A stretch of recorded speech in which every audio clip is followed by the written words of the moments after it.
अस्सलामुअलैकुम जी। Fundamental of physics Halliday Resnick Walker का 10th एडिशन है। Chapter 34 images problem 23। एक ऑब्जेक्ट है जो कि सेंट्रल एक्सिस पे पड़ा है, स्फेरिकल और या प्लेन मिरर के। वो कहता है इसकी इंफॉर्मेशन आपको टेबल 24 में दी जा रही है। फोकल लेंथ दी गई है 30, मैग्निफिकेशन दी गई है +20।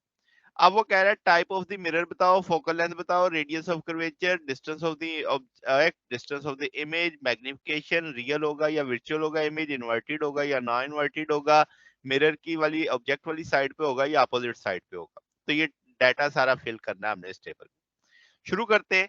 अब जो मैग्निफिकेशन दी गई है वो है +20, जबकि मैग्निफिकेशन का फार्मूला होता है -I/P।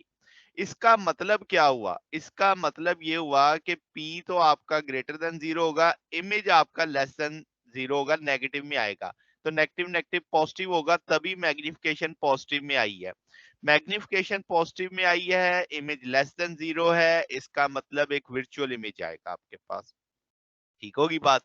अब इसका दूसरी जो बात यहां से समझ आती है, मैग्निफिकेशन लेस देन 1 है। तो ये सारी कंडीशन तभी पॉसिबल है अगर हम मिरर कौन सा समझेंगे, कन्वेक्स मिरर समझेंगे। ओके होगी बात। अब मिरर की टाइप पता चल गई। फिर अब हमें फोकल लेंथ चाहिए। फोकल लेंथ उसने हमें दी भी हुई थी, फोकल लेंथ का साइन बताना था कि पॉजिटिव है या नेगेटिव। तो अब आपके पास यहाँ पे हम टूल ले लेते हैं, two formula, mirror formula, magnification का आई की वैल्यू यहाँ से एम पी करके डाल देंगे, पी कॉमन कर लेंगे। अब हमें फोकल लेंथ यहाँ से पता चल रहा है कि एम की वैल्यू हम जानते हैं कि सारे के सारे कि भाई लेस देन 1 है। तो जब ये वैल्यू डालेंगे तो फोकल लेंथ आपके पास नेगेटिव में ही आएगी। तो इसका मतलब फोकल लेंथ के साथ नेगेटिव का साइन लगना चाहिए था। यानी थ्योरेटिकली हमने दे लिया कि आपके पास P ने तो पॉजिटिव रहना है, इसकी वैल्यू लेस देन 1 है, नेगेटिव में आनी है। तो अब आपके पास फोकल लेंथ का जो भी जवाब आएगा वो लेस देन 0 यानी नेगेटिव में आएगा। तो हमने इसके साथ नेगेटिव प्लेस कर दिया। फोकल लेंथ पता चल जाए तो रेडियस ऑफ कर्वेचर पता चल जाता है। 2 टाइम ऑफ फोकल लेंथ करेंगे -60 आ जाएगा। फिर हमने दोबारा से P निकालना है, उसी टूल को दोबारा करेंगे, P क्रॉस कर देंगे F के साथ। तो यहाँ पे अब हमें F भी पता है, M भी पता है, तो ये 120 सेंटीमीटर या 1.2 मीटर आ जाएगा।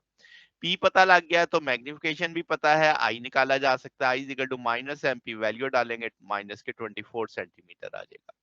मैग्निफिकेशन उसने खुद दे दी थी टेबल में।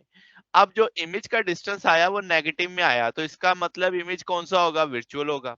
मैग्निफिकेशन पॉजिटिव में आई तो इसका मतलब इमेज अपराइट होगा यानी नॉन इन्वर्टेड होगा। तो जब वर्चुअल इमेज हमेशा मिरर के दूसरी साइड पे बनता है तो ये आपके पास सिचुएशन एक तरह से होगी, कन्वेक्स मिरर आएगा। और आप देख सकते हैं कि अपराइट है और वर्चुअल है। तो ये हमारे पास सिचुएशन है। अगर आपको इसमें कोई बात पूछनी हो, डाउट हो, नीचे कमेंट्स में पूछ सकते हैं। वीडियो अच्छी लगी हो तो वीडियो को लाइक कीजिएगा, दोस्तों के साथ शेयर कीजिएगा, चैनल को सब्सक्राइब कर दीजिएगा। अब तक के लिए इतना ही, बाकी इंशाल्लाह नेक्स्ट देखेंगे। ओके, अल्लाह हाफिज।